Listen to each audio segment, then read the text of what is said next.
Welcome to Let's Talk Football. And today we are going to discuss Nuno Espirito Santo.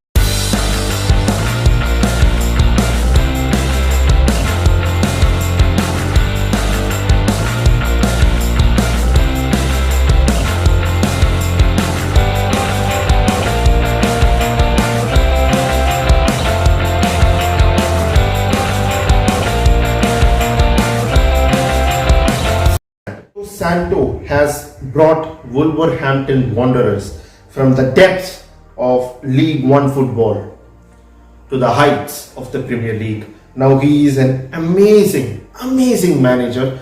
He's won a lot at Wolves. He's brought them into the Championship. He's elevated them to the Premier League. It has been an amazing run. They've had European nights in the Europa League. They've come close to actually staying in the Europa League this season, but they could not do it. And they've slipped away because they missed their star striker Raul Jimenez. Now, where does he go from here? Obviously, we know that he is an amazing manager, one of the best in the business he's turned out to be.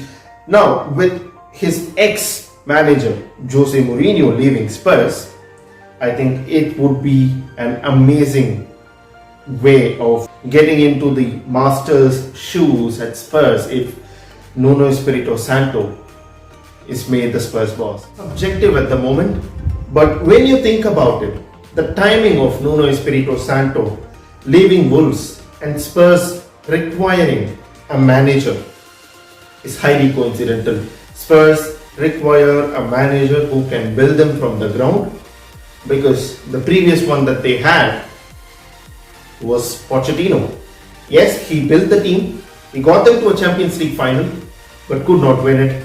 But this time around, they will be trusting Nuno Espirito Santo if he is appointed to actually set up a squad and go for it. With Harry Kane leaving as well, current Wolves boss can actually pull in Raul Jimenez from Wolves to play for Spurs. Now what a shift around that would be. What a shift around. Maybe he can also attract Adama Traore away from the club as well. This new managerial regime in Spurs. It makes a lot of sense to me. Let me know in the comment section below if it makes a lot of sense to you. With the other leagues, the other leagues are so tight. La Liga is so tight. The French league is also tight. The Italian league is won, but the race for the top four is on. Just like in the Premier League. So every single league, I love watching all the leagues this season. Atleti are facing Real Valladolid, I guess, to actually claim their title. It has not been easy with Atletico Madrid whenever they try to win the La Liga title, because whenever they are on top, it goes down to the wire. It goes down to the last game of the season. Last time when they won it in 2014, it was the same. They had Barcelona on their toes. This time around, it's Real Madrid who are on their toes, and they're not giving up. I just hope that Atletico Madrid doesn't slip away this time and they win it, because I'm sick and tired of Real Madrid and Barcelona winning the La Liga. Go on Atleti, go on Suarez, show them that Barcelona did what they did to you was wrong. Go on and win the La Liga this time for me. The league, every single game is starting at the same time. I don't know how I'm going to analyze each and every one of it if it starts at the same time, because I can watch only one or two games at a time. But the thing is, I am going to go for the top deciding games. Alright, Leicester City, Chelsea, Liverpool. These are the top three clubs that I am going to be keeping my eyes open for, because Liverpool are in the top four, Chelsea are in the top four. But if any of the two slip up, Leicester will come into the top four. The top four race in the Premier League is absolutely stunning, and I just hope that it can make it through. But I don't want Chelsea to be in it either. So I am hoping for Aston Villa to topple Chelsea and Leicester to beat Tottenham, so that Leicester can be in there, Liverpool can be in there, Chelsea can go to Thursday nights. Important aspect to cover this week is our defensive order for the next season. Although I'll be making a very big video of this soon after the season ends, I'm just going to give you a heads up. Next season, guys, we at Liverpool are going to have a conundrum. Yes, it is a positive one, but nonetheless, it is going to be a heavy challenge to deal with. Because we've seen Nat Phillips and Reece Williams step up to the gas and step up into the Premier League and actually do well. Nat Phillips is one of the players of the season for me. So, when you look at it, we are currently making a deal with Ibrahima Konate from Leipzig. We have this Ozan Kabak conundrum that we are yet to fix, whether we are going to purchase him for 18 million or whether we are going to let go of him. I have no idea as of now.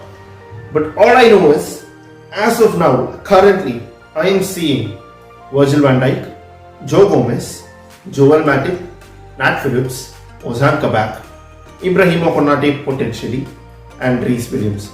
I am seeing 7 centre backs. No matter, oh no, I'm not going to say it. Even if we have a season as bad as this is a strong centre back position that we can be in. I think we can make a lot of profits from some of these players. Like Reece Williams can go to Aston Villa where he can thrive. I think we can sell on Reece Williams for now and get 20 to 25 million on him. I don't know what you guys think. Just let me know in the comment section below.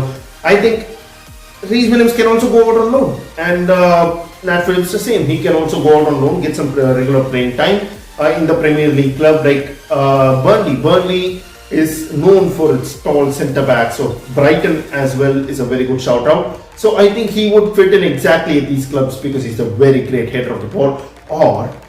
Or we can get Kabak, send him out on loan.